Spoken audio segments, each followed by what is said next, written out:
안녕하세요. 방송대 미디어 영상학과 커뮤니케이션과 인간 기말 과제 내용 남기도록 하겠습니다. 커뮤니케이션과 인간 기말 과제 점수는 70점입니다. 과제물 26점으로 해서 96점 과목입니다. 과제 문제를 보도록 하죠.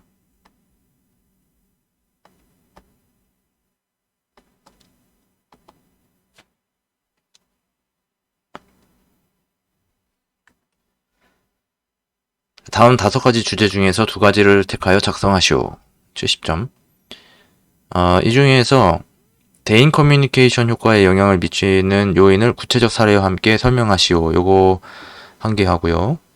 그리고 얘 지금 보이지 않네요. 디지털 갈등 완화 방안 요거에 대해서 했는데 다시 한번 일상생활에서 커뮤니케이션에 다음 5가지 중에서 2가지를 택하여 작성하시오.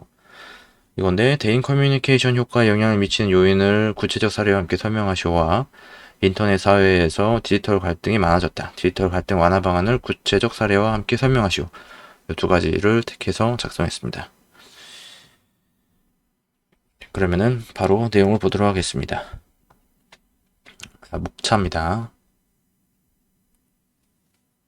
대인관계 발전 과정에서 미치는 영향 요인과 커뮤니케이션 효과에 영향을 미치는 요인 2가지에 대해서 자세히 이야기를 하고요. 디지털 갈등 완화 방안에서 갈등 사례 완화 방안에 대해서 이야기를 합니다. 대인 커뮤니케이션 효과에 영향을 미치는 요인.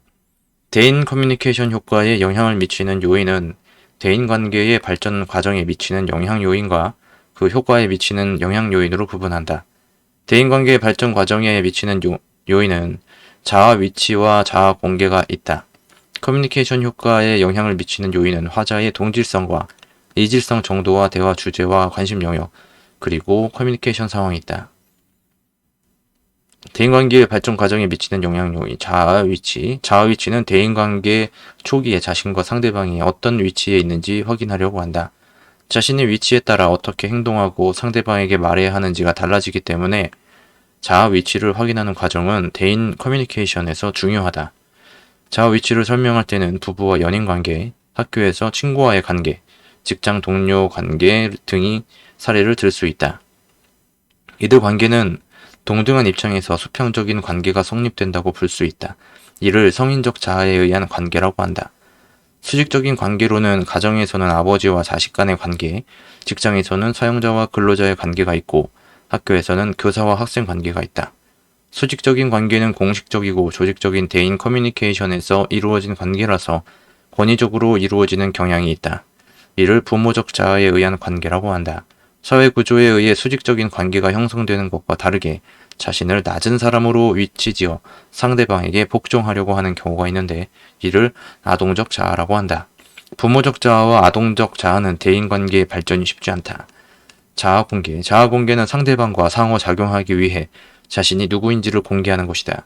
자아 공개는 간단한 자기소개에서부터 내면의 심리 상태를 알리는 것까지 범위가 다양하다.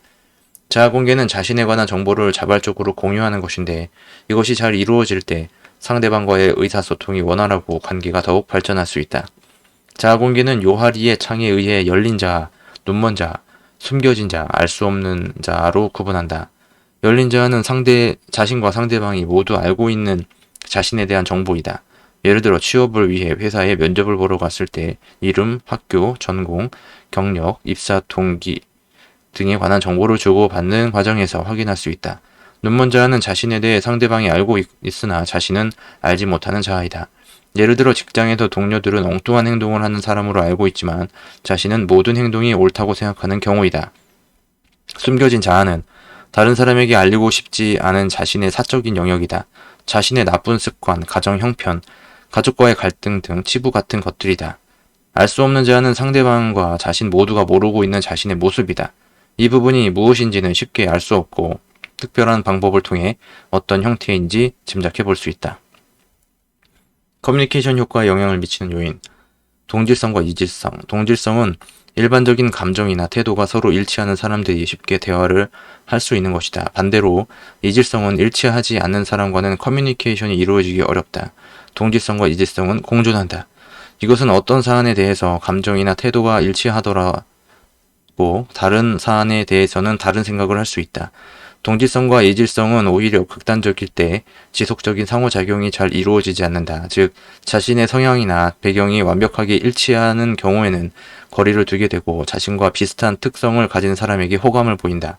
예를 들어 같은 성별, 비슷한 연령대, 학벌, 출신 등 사회, 문화, 경제적 수준이 유사한 사람과 커뮤니케이션이 가장 효과적으로 이루어진다. 대화 주제와 관심 영역. 상대방과의 커뮤니케이션 과정에서 대화의 주제와 관심 영역은 대인 커뮤니케이션의 효과에 영향을 주는 요인이다. 대화의 주제와 관심은 개인의 오랜 경험이나 깊은 관심에서 나올 가능성이 크고, 이런 부분에서 공통점을 가지고 있다면 커뮤니케이션에 영향을 미칠 수 있다. 요즘에는 영상 플랫폼을 통해 소통하는 경우가 많은데, 자신의 관심사를 영상을 통해서 직접 보여주면서 대화를 하기도 한다. 커뮤니케이션 상황.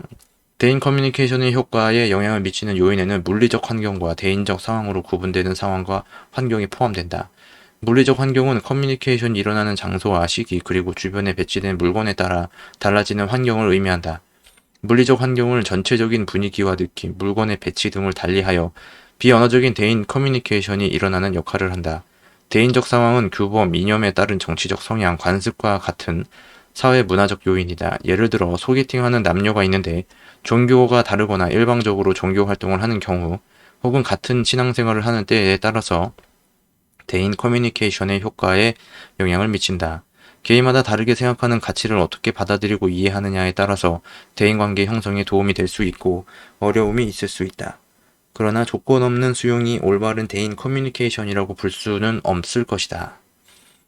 디지털 갈등 완화 방안. 디지털 갈등. 디지털 갈등은 디지털 정보 기술이 개인이나 집단 간 소통하며 필요한 정보를 쉽게 교환할 수 있는 정보화 사회를 만들었지만, 짧은 기간 고도화되어 사람들 간의 대립과 갈증이 증폭되어 발생한 사회 문제이다.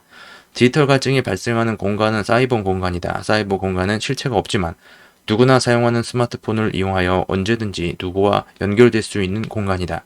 사이버 공간은 동조하는 집단이 쉽게 생기면서 동시에 대립하는 집단이 생겨난다. 사이버 공간에서는 자유로운 의사소통보다는 비판과 대립이 끊이지 않게 되었다. 디지털 갈등의 사례. 디지털 갈등은 많은 사람이 디지털 활동을 하는 만큼 복잡하고 다양하다. 디지털 갈등의 사례에는 표현의 자유와 명예훼손으로 인한 갈등, 개인정보 유출 및 프라이버시 침해 갈등, 저작권 갈등, 정보 격차 갈등, 온라인 매체와 보수 언론의 갈등, 인간과 기술의 갈등, 그리고 디지털 세대 간의 갈등이 있다. 디지털 사회에서 사람들은 다른 사람들과 소통하기 위해 자신만의 영상 콘텐츠를 생산하고 그 내용에서 자기 생각을 표현하기 시작했다. 영상 플랫폼으로 가장 인기가 있는 유튜브에서는 이러한 영상들로 인해 여러 가지 갈등이 연속적으로 발생하고 있다. 최근 몇 개월 전부터 이근대위라는 유튜버가 많은 관심을 받았고, 유튜브 내에서 뿐만 아니라 방송사에서도 활동했었다. 유튜브에 가짜 사나이 프로그램이 올라왔는데, 이 프로그램은 시청자에게 인기 있는 프로그램이다. 그런데 갑자기 유튜버 이근대위의 사적인 내용에 대한 비판 영상이 게시되었다. 이근대위가 다른 사람에게 빌린 돈을 갚지 않아서 돈을 빌려준 사람이 소송을 진행한다는 내용이었다. 이근대위는 그 내용을 반박하기 위해 영상을 제작하여 공개했는데, 그 영상의 내용에는 객관적으로 자신의 문제를 증명할 만한 증거 자료가 없고 오직 해명과 믿어달라는 요청이 전부였다. 시청자는 비투로 인한 실망감을 가지고 있었는데, 해명 영상까지 만족하지 못한 내용으로 이근대위를 비판하는 사람들이 늘어났다. 그래도 빌린 돈의 액수는 200만 원 밖에 되지 않는다며 이근대위를 지지하는 사람들이 여전히 존재했다. 그런데 다시 결정적인 영상이 올라왔다. 이 영상은 이근대위가 과거에 성추행으로 유죄 선고를 받았다는 판결 내용이었다. 이 내용은 다른 이슈 유튜버가 자신의 영상에서 주요 내용으로 다룰 만큼 관심 있는 사건이었고 많은 사람이 시청했다. 이근대위는 이 내용에 대해서도 해명글을 올렸는데 객관적인 자료 없이 자신의 주관적인 주장이 전부였다. 시청자들은 이근대위에 대해 비판을 이어갔다. 이근대위와 관련된 이슈를 다루는 정배우라는 유튜버는 이근대위가 출연한 가짜 사나이라는 프로그램에 함께 교관으로 나온 로건에 대한 신상 정보를 아무렇지 않게 공개해서 문제가 되었다. 이것은 일명 몸캠이라는 것으로 어떤 사람의 특정 신체를 동의 없이 노출하여 피해를 주는 성폭력의 의미로 사용되는 용어이다. 정 배우는 로건에게 2차 피해를 주는 것으로 해석될 수 있어 법적인 조치가 이루어질 것이라 예상한다. 결국 이러한 사건이 언론사에서 다루게 되면서 사건은 더욱 커졌으며 가짜 사나이라는 프로그램은 종영했다. 디지털 갈등 완화 방안. 이근데이와 관련한 사건은 디지털 갈등 사례들을 종합해 놓은 것처럼 다양한 이해관계가 섞여 있다. 자신의 표현이 정당하다고 인식했지만 다른 사람에게 피해를 주는 행동이 되었고 개인정보를 허락 없이 노출하고 프라이버시를 침해하였다. 이 사건은 지지 세력과 비판 세력 간의 집단 갈등을 조장했고 언론이 다루는 측면도 미묘한 차이를 보인다. 이러한 갈등은 제대로 확인하지 않은 잘못된 정보를 아무렇지 않게 자신의 견해에서만 생각하고 공개했기 때문에 시작하였다. 이것은 정보의 격차가 있다고 볼 수 있고 너무나 많은 자기식의 콘텐츠들이 난무하기 때문에 발생했다. 디지털 갈등이 계속되면 사회는 혼란이 더욱 커질 것이다. 사람들은 이제 디지털 갈등의 문제점을 인식하고 고쳐나가야 할 필요를 느끼고 있다. 디지털 갈등을 완화하는 방안은 먼저 개인 각자의 의식 개선이 이루어져야 한다. 의식 개선을 전제하지 않는다면 어떠한 제도나 제한은 사람들에게 불만을 줄 수 있을 것이다. 디지털 갈등은 결국 법적인 다툼까지 이어질 정도로 가벼운 사안이 아니다. 단순히 온라인상에서만 끝나는 일이 아니라 현실에서 책임을 져야 하는 상황에 놓이게 된다. 법적인 처벌은 개인의 신체적인 구속과 경제적인 손해를 입힐 가능성이 매우 크다. 따라서 우선 온라인에서 발생하는 갈등을 정확하게 자세를 바로잡을 수 있는 관련 제도가 만들어져야 된다. 가상공간에서 일어나는 일들은 현실 공간과 어느 정도 구별할 필요가 있다. 법은 현실을 따라가기에 비교적 늦고 적용하기 어려운 점이 있으므로 보다 세밀한 제도 개선이 필요하다. 디지털 공간에 있는 이용자들은 자신의 행동으로 인해 발생할 수 있는 문제에 대해 충분히 생각하고 고려해야 한다. 자신의 행동이 법적으로 어떤 결과를 발생시킬 수 있을지 자신과 타인을 위해 먼저 알아보아야 한다. 그 과정은 우선 자신이 피해를 보지 않기 위함이고 나아가 타인과 사회에 악영향을 미치지 않게 한다. 개인의 가치가 더 중요해지고 있는 현재에서 갈등은 해소하기 쉽지 않다. 전문성을 가지고 고차원적인 사회생활을 하는 누구나 존중받기를 원한다. 하지만 다른 사람을 존중하지는 못한다. 우리는 다른 사람을 인정하고 그동안 배운 커뮤니케이션 방법으로 더 좋은 내용으로 소통해야 한다. 참고문헌입니다. 자, 이상으로 마치도록 하겠습니다. 제출한 내용은 이미 제출된 내용이기 때문에 참고적으로만 활용할 뿐 내용을 그대로 복제하여 제출할 경우에 0점 처리될 수 있음을 알려드립니다. 지금까지 시청해주셔서 대단히 감사합니다.